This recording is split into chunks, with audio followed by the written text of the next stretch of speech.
एक बार एक बस्ती में मनोहर नाम का लड़का अपनी वालिदा ललिता और अपनी बहन चुटकी के साथ रहता था। मनोहर बहुत मेहनती लड़का था। वो हमेशा दूसरों की मदद किया करता था। मनोहर की वालिदा बीमार रहती थी। उसकी बहन घर का सारा काम करती थी। मनोहर मजदूरी करके अपना गुजारा करता था। एक रोज, अम्मा, मैं इतनी मेहनत करता हूँ, फिर भी बस 2 वक्त का खाना ही हो पाता है। बेटा, हमें कम से कम 2 वक्त का खाना तो नसीब होता है। कुछ लोगों को तो वो भी मयस्सर नहीं होता। थोड़ी देर बाद मनोहर वापस अपने काम पर जाता है। वहाँ श्याम आता है। श्याम मनोहर का दोस्त होता है। वो कहता है, क्या यार, तू भी जब देखो काम करता रहता है। क्या करूँ, मुझ पर एक बहन और अम्मा की जिम्मेदारी है। तेरी तरह मैं अपने अब्बू जान के पैसों पर ऐश नहीं करता। श्याम शक्ल बनाकर वहाँ से चला जाता है। श्याम फितरत से बहुत चालाक था। मनोहर ये बात जानता था, क्योंकि दोनों बचपन से ही साथ बड़े हुए। मनोहर उसे अपना दोस्त मानता था, लेकिन श्याम ऐसा नहीं था। शाम को मनोहर घर लौटता है। अम्मा, खाना लगा दो, बहुत भूख लगी है। लाई बेटा। ललिता खाना लेकर आती है और कहती है, बेटा, चुटकी अब बड़ी हो गई है। कब तक उसे घर बिठाए रखेंगे? अब उसकी शादी करा देनी चाहिए। अम्मा, मैं भी यही चाहता हूँ, पर क्या करूँ? इतने पैसे ही नहीं है जो इसकी शादी करा सकूं। खाना खाकर मनोहर और उसकी वालिदा दोनों सोने चले जाते हैं। मनोहर को पूरी रात नींद नहीं आती है। मनोहर एक ख्वाब देखता है कि उसके पास बहुत सारे पैसे आ गए हैं और वो बहुत अमीर आदमी बन गया है। सुबह उठकर वो सारी बातें अपनी अम्मी को बताता है। अम्मा, मैंने ख्वाब देखा कि हम बहुत अमीर आदमी बन गए हैं। बेटा, ऐसा हकीकत में नहीं होता, इसलिए तो इसे ख्वाब कहते हैं। अम्मा की बात सुनकर मनोहर अपने काम पर चला जाता है और रास्ते में चलते चलते सोचता है, ऐसे मजदूरी करते करते तो मैं सिर्फ 2 वक्त का खाना ही खा सकता हूँ। मुझे तो कुछ पैसे जमा करके छुटकी की शादी भी करनी है। तभी उसकी नजर एक ऑटो पर पड़ती है जो गांव के ही एक शख्स की थी और वो शख्स अच्छी जिंदगी बसर कर रहा था। तभी मनोहर भी एक ऑटो लेने की सोचता है। इतने पैसे कहाँ से आएंगे? एक काम करता हूँ, शाम से उधार ले लेता हूँ और उसे धीरे धीरे लौटा दूंगा। ऐसा सोचकर मनोहर श्याम के पास आता है और उसे सारी बात बताता है। श्याम, मुझे कुछ पैसे उधार चाहिए, मैं तुम्हें आहिस्ते आहिस्ते लौटा दूंगा। मनोहर, तुम भी यार कैसी बातें करते हो? तुम्हारे लिए तो कुछ भी। कल सुबह तुम मेरे साथ अब्बू जान के पास चलना। ऐसा कहकर श्याम घर जाकर अपने वालिद से कहता है, अब्बू जान, मैं मनोहर के साथ आपके पास पैसे उधार मांगने आऊंगा। वो जितने पैसे मांगेगा आप उसका आधा ही देना और कोई बहाना बनाकर उसे इनकार कर देना। हाँ, एक बात और, ब्याज भी लगाना। ऐसा कहकर सुबह श्याम मनोहर के घर जाता है। मनोहर, चलो अब्बू जान से पैसे ले आते हैं। दोनों श्याम के वालिद के पास पहुंचते हैं। श्याम के वालिद वैसा ही करते हैं जैसा श्याम ने उनसे कहा था। श्याम, मैंने जितने पैसे मांगे थे, तेरे अब्बू जान ने तो उसका आधा ही दिया है। अब ऑटो कैसे आएगा? देख मनोहर, तुझे तो इल्म है, मेरे पास कुछ है ही नहीं। जो है सब अब्बू जान का है। मैंने तो उन्हें कहा था तुझे पैसे देने को, लेकिन क्या करूं, उन्होंने तुझे आधे पैसे ही दिए। श्याम, तू दिल छोटा मत कर, तूने अपनी तरफ से कोशिश तो की। ये सुनकर श्याम दिल ही दिल में खुश हो जाता है और सोचता है, वाह, इसके सामने अच्छा भी बन गया और पूरे पैसे भी नहीं देने पड़े। अब एक काम करता हूँ, मैंने जो बहुत कम कीमत में खटारा ऑटो खरीदा था वो मनोहर को इन पैसों में दे देता हूँ। दोनों अपने अपने घर चले जाते हैं। मनोहर बेहद मायूस होता है। उधर श्याम बहुत खुश होता है और सोचता है, कल उस खटारा ऑटो को मनोहर को बेवकूफ बनाकर बेच दूंगा और उससे वो सारे पैसे ले लूंगा जो उसने उधार लिए हैं। उसके पास कोई काम भी नहीं है और फिर वो वक्त पर पैसे नहीं दे पाएगा और ब्याज भरता रहेगा। अब्बू जान तो मुझे निकम्मा बोलते हैं, उन्हें भी इल्म हो जाएगा कि मैं कितना अक्लमंद हूँ। आई मनोहर, मुझे बहुत बुरा लगा कि तू ऑटो नहीं खरीद पाया। मैं तेरी मदद करना चाहता हूँ, लेकिन कैसे? मेरे पास एक पुराना ऑटो है, तू उसे मुझसे खरीद ले। ये सुनकर मनोहर बेहद खुश होता है और दोनों श्याम के घर के पीछे मैदान में जाते हैं जहाँ ऑटो थी। मनोहर ऑटो देखकर कहता है, अरे श्याम, ये ऑटो तो एकदम खटारा है। अरे नहीं यार, ये यहाँ रखा है, रखे रखे ऐसा हो गया है। तू इसकी मरम्मत और सफाई करवा लेना। मनोहर के पास और कोई दूसरा रास्ता नहीं था। उसकी मजदूरी भी छूट गई थी।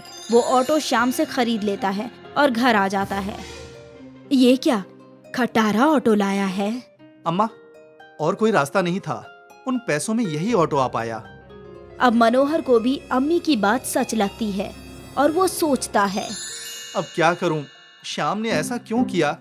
सुबह मनोहर ऑटो को मैकेनिक के पास लेकर जाता है। मैकेनिक देखता है और वो बोलता है, अब ये ठीक नहीं हो सकता।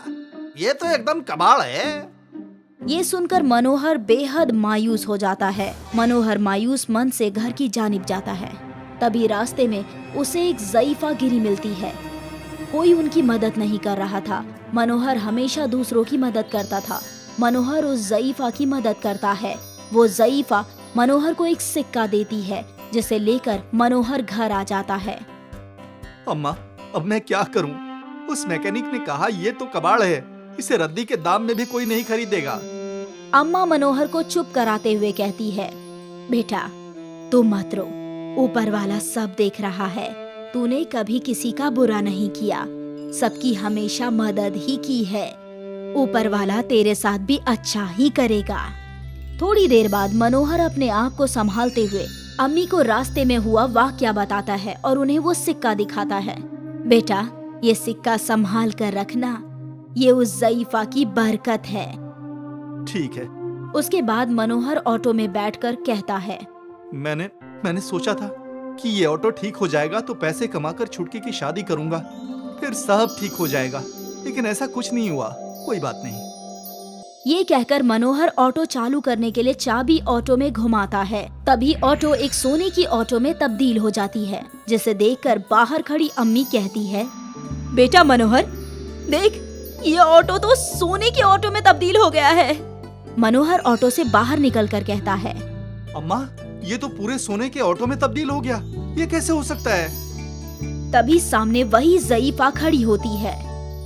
मनोहर, तुम बहुत नेक हो, तुम हमेशा दूसरों की मदद करते हो और ये उसी का फल है। इतना कहकर वो ज़ईफा गायब हो जाती है। मैं कहती थी ना, ऊपर वाला सब देख रहा है। हाँ अम्मा, तुम ठीक कहती थी। मनोहर उस सोने के ऑटो को बेचकर बहुत अमीर आदमी बन जाता है और अपनी बहन की शादी भी कर देता है। अब उसकी सारी तकलीफें दूर हो जाती है और वो खुशी खुशी अपनी वालिदा के साथ रहने लगता है।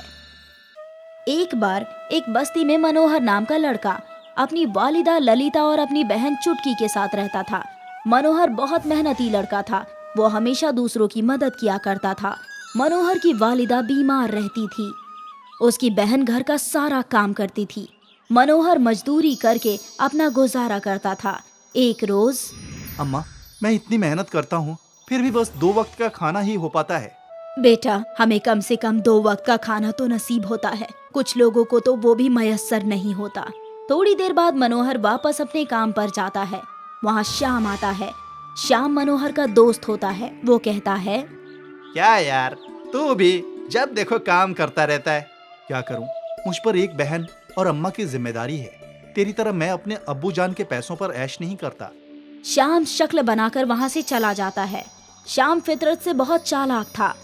मनोहर ये बात जानता था, क्योंकि दोनों बचपन से ही साथ बड़े हुए। मनोहर उसे अपना दोस्त मानता था, लेकिन श्याम ऐसा नहीं था। शाम को मनोहर घर लौटता है। अम्मा, खाना लगा दो, बहुत भूख लगी है। लाई बेटा। ललिता खाना लेकर आती है और कहती है, बेटा, चुटकी अब बड़ी हो गई है, कब तक उसे घर बिठाए रखेंगे? अब उसकी शादी करा देनी चाहिए। अम्मा, मैं भी यही चाहता हूँ, पर क्या करूँ, इतने पैसे ही नहीं है जो इसकी शादी करा सकूं। खाना खाकर मनोहर और उसकी वालिदा दोनों सोने चले जाते हैं। मनोहर को पूरी रात नींद नहीं आती है। मनोहर एक ख्वाब देखता है कि उसके पास बहुत सारे पैसे आ गए हैं और वो बहुत अमीर आदमी बन गया है। सुबह उठकर वो सारी बातें अपनी अम्मी को बताता है। अम्मा, मैंने ख्वाब देखा कि हम बहुत अमीर आदमी बन गए हैं। बेटा, ऐसा हकीकत में नहीं होता, इसलिए तो इसे ख्वाब कहते हैं। अम्मा की बात सुनकर मनोहर अपने काम पर चला जाता है और रास्ते में चलते चलते सोचता है, ऐसे मजदूरी करते करते तो मैं सिर्फ 2 वक्त का खाना ही खा सकता हूँ। मुझे तो कुछ पैसे जमा करके छुटकी की शादी भी करनी है। तभी उसकी नजर एक ऑटो पर पड़ती है जो गांव के ही एक शख्स की थी और वो शख्स अच्छी जिंदगी बसर कर रहा था। तभी मनोहर भी एक ऑटो लेने की सोचता है। इतने पैसे कहाँ से आएंगे? एक काम करता हूँ, शाम से उधार ले लेता हूँ और उसे धीरे धीरे लौटा दूंगा। ऐसा सोचकर मनोहर श्याम के पास आता है और उसे सारी बात बताता है। श्याम, मुझे कुछ पैसे उधार चाहिए, मैं तुम्हें आहिस्ते आहिस्ते लौटा दूंगा। मनोहर, तुम भी यार कैसी बातें करते हो? तुम्हारे लिए तो कुछ भी। कल सुबह तुम मेरे साथ अब्बूजान के पास चलना। ऐसा कहकर श्याम घर जाकर अपने वालिद से कहता है। अब्बूजान, मैं मनोहर के साथ आपके पास पैसे उधार मांगने आऊंगा। वो जितने पैसे मांगेगा आप उसका आधा ही देना और कोई बहाना बनाकर उसे इनकार कर देना। हाँ, एक बात और, ब्याज भी लगाना। ऐसा कहकर सुबह श्याम मनोहर के घर जाता है। मनोहर, चलो अब्बूजान से पैसे ले आते हैं। दोनों श्याम के वालिद के पास पहुंचते हैं। श्याम के वालिद वैसा ही करते हैं जैसा श्याम ने उनसे कहा था।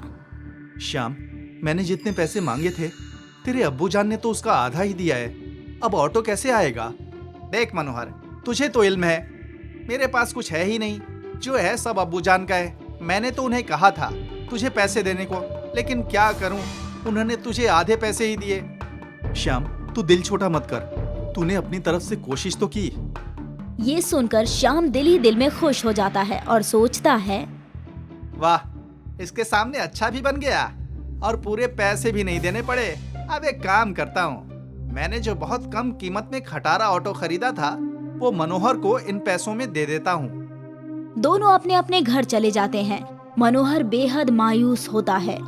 उधर श्याम बहुत खुश होता है और सोचता है, कल उस खटारा ऑटो को मनोहर को बेवकूफ बनाकर बेच दूंगा और उससे वो सारे पैसे ले लूंगा जो उसने उधार लिए हैं। उसके पास कोई काम भी नहीं है और फिर वो वक्त पर पैसे नहीं दे पाएगा और ब्याज भरता रहेगा। अब्बूजान तो मुझे निकम्मा बोलते हैं, उन्हें भी इल्म हो जाएगा कि मैं कितना अक्लमंद हूँ। भाई मनोहर, मुझे बहुत बुरा लगा कि तू ऑटो नहीं खरीद पाया। मैं तेरी मदद करना चाहता हूँ, लेकिन कैसे? मेरे पास एक पुराना ऑटो है, तू उसे मुझसे खरीद ले। ये सुनकर मनोहर बेहद खुश होता है और दोनों श्याम के घर के पीछे मैदान में जाते हैं जहाँ ऑटो थी। मनोहर ऑटो देखकर कहता है, अरे श्याम, ये ऑटो तो एकदम खटारा है। अरे नहीं यार, ये यहाँ रखा है, रखे रखे ऐसा हो गया है। तू इसकी मरम्मत और सफाई करवा लेना। मनोहर के पास और कोई दूसरा रास्ता नहीं था। उसकी मजदूरी भी छूट गई थी। वो ऑटो श्याम से खरीद लेता है और घर आ जाता है। ये क्या खटारा ऑटो लाया है? अम्मा, और कोई रास्ता नहीं था, उन पैसों में यही ऑटो आ पाया। अब मनोहर को भी अम्मी की बात सच लगती है और वो सोचता है, अब क्या करूं? श्याम ने ऐसा क्यों किया? सुबह मनोहर ऑटो को मैकेनिक के पास लेकर जाता है। मैकेनिक देखता है और वो बोलता है, अब ये ठीक नहीं हो सकता, ये तो एकदम कबाड़ है। ये सुनकर मनोहर बेहद मायूस हो जाता है। मनोहर मायूस मन से घर की जानिब जाता है। तभी रास्ते में उसे एक ज़ईफा गिरी मिलती है। कोई उनकी मदद नहीं कर रहा था। मनोहर हमेशा दूसरों की मदद करता था। मनोहर उस ज़ईफा की मदद करता है। वो ज़ईफा मनोहर को एक सिक्का देती है जिसे लेकर मनोहर घर आ जाता है। अम्मा, अब मैं क्या करूं? उस मैकेनिक ने कहा ये तो कबाड़ है, इसे रद्दी के दाम में भी कोई नहीं खरीदेगा। अम्मा मनोहर को चुप कराते हुए कहती है, बेटा तू मत रो, ऊपर वाला सब देख रहा है। तूने कभी किसी का बुरा नहीं किया, सबकी हमेशा मदद ही की है। ऊपर वाला तेरे साथ भी अच्छा ही करेगा। थोड़ी देर बाद मनोहर अपने आप को संभालते हुए अम्मी को रास्ते में हुआ वाकया बताता है और उन्हें वो सिक्का दिखाता है। बेटा, ये सिक्का संभाल कर रखना, ये उस ज़ईफा की बरकत है। ठीक है। उसके बाद मनोहर ऑटो में बैठकर कहता है, मैंने सोचा था कि ये ऑटो ठीक हो जाएगा तो पैसे कमाकर छुटकी की शादी करूंगा, फिर सब ठीक हो जाएगा, लेकिन ऐसा कुछ नहीं हुआ। कोई बात नहीं। ये कहकर मनोहर ऑटो चालू करने के लिए चाबी ऑटो में घुमाता है। तभी ऑटो एक सोने की ऑटो में तब्दील हो जाती है, जिसे देखकर बाहर खड़ी अम्मी कहती है, बेटा मनोहर देख, ये ऑटो तो सोने की ऑटो में तब्दील हो गया है। मनोहर ऑटो से बाहर निकलकर कहता है, अम्मा, ये तो पूरे सोने के ऑटो में तब्दील हो गया, ये कैसे हो सकता है? तभी सामने वही ज़ईफ़ा खड़ी होती है। मनोहर, तुम बहुत नेक हो, तुम हमेशा दूसरों की मदद करते हो और ये उसी का फल है। इतना कहकर वो ज़ईफ़ा गायब हो जाती है। मैं कहती थी ना, ऊपर वाला सब देख रहा है। हाँ माँ, तुम ठीक कहती थी।